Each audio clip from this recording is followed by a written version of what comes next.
Some memories never leave your bones. Like salt in the sea, they become part of you.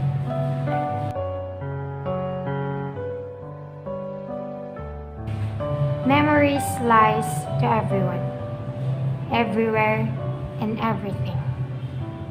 You could only look at the photograph and recall everything they had been through.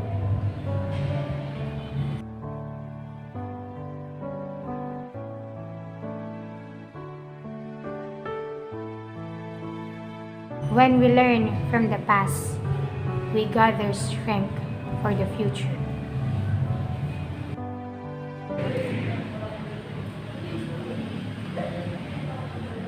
To stimulate the historical scenery of our church, the minor Basilica of St. Dominic Parish Church, we must beware of stories it holds along the earth's wide, because it's the past who shapes us to become who we are today.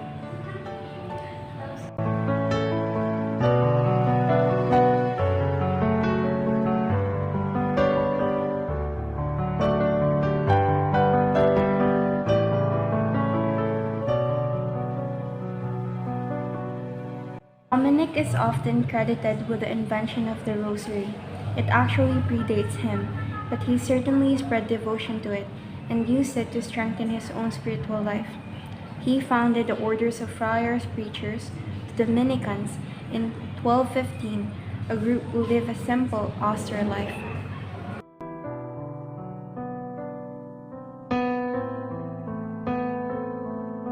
250-year-old St. Dominic Parish Church in San Carlos City, Pangasinan, has been designated as a minor basilica by Pope Francis because of their antiquity and historical significance as center of worship. The Archdiocese of Lingayen Dagupan said the official title of the church will be changed to the Minor Basilica of St. Dominic.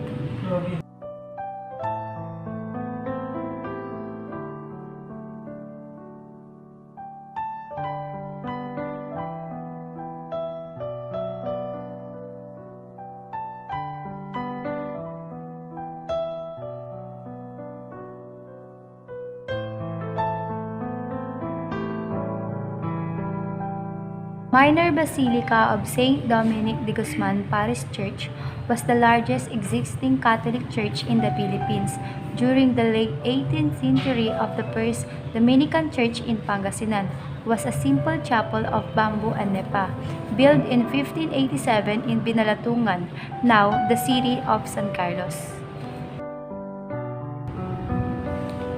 The first site of the St. Dominic de Guzman Parish Church was built at the western side of the Agno River near Zambales, where the town of Binalatongan, renamed as San Carlos in 1764, was originally located.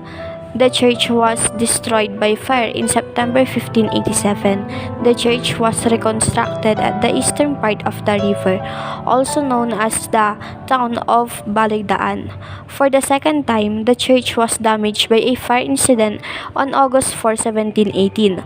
The town of Baligdaan, or town of Binalotongan, was transferred to its present site at Pangasinan and was renamed as San Carlos in 1764. The construction of the new church was finished in a span of 3 years, from 1770 up to 1773, under the administration of Father Cristobal Osina. However, series of earthquakes from 1796, 1798, and 1799 heavily damaged the church. From 1802 up to 1804, the church was reconstructed, measuring 89 yards or 267 feet long and 22 yards 66 feet.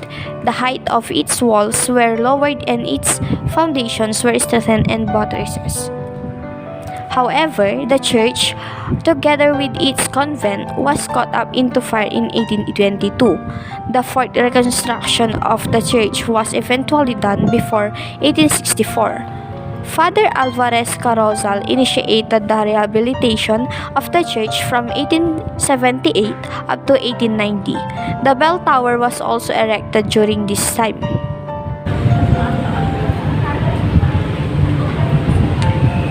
The church was built by Dominican friars in the 50s.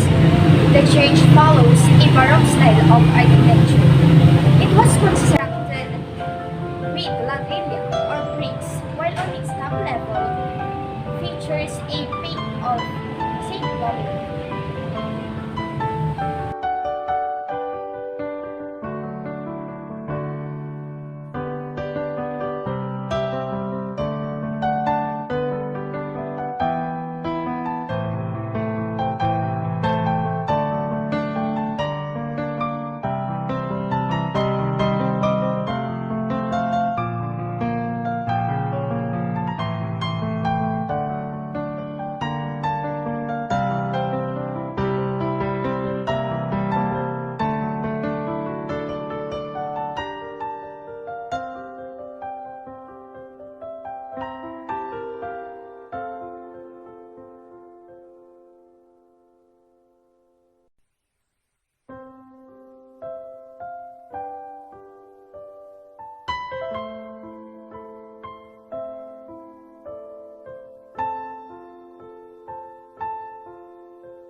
Why was the Church of San Carlos under the patronage of Saint Dominic declared as Basilica?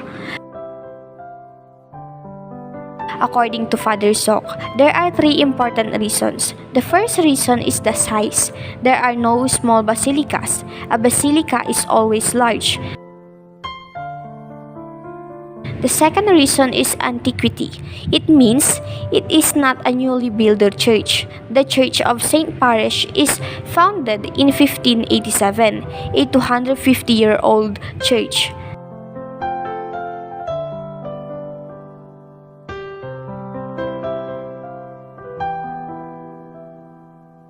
The third one is gravitas, which means attractive that draws people to come to this church naturally.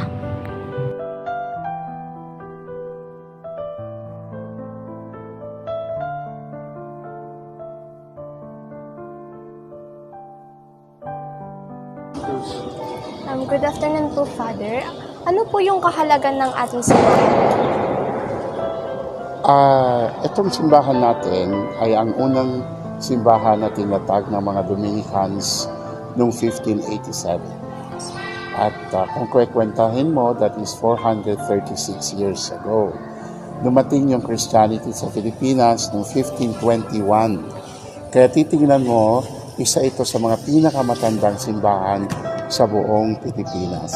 So yung antiquity niya, yung history niya, napakalalim sa ating buhay Kristiyano sa ating bansa. So this church is one of the very first churches in the whole Philippines. Pangalawang tanong po, bakit po natin kailangan ipagmalaki yung ating simbahan po? Well, ang ipinagmamalaki natin ay ang Panginoong Jesucristo. Dahil sa kanyang pagkamatay sa krus, dahil sa kanyang muling pagkabuhay, binigyan na tayo ng kaligtasan at buhay na walang hanggan. The blessing that our church has received in becoming a minor basilica is not about me. Kahit kasing laki ko ang basilica. It is not about me as a parish priest. It is not about me as the new rector. This is about God.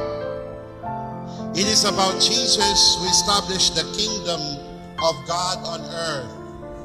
Sabi nga ni Cardinal Advincula, nanggaling ang salitang Basilica sa Basilea, nang ibig sabihin ay kaharian. This is about God's love, about His mercy, about His divine will, that many years ago, Binalatongan be the first location of the Dominican missionaries in our region, so that we can know Him, love Him, follow Him, and serve Him, and also lead others to know Him, to love Him, to follow Him and to serve Him.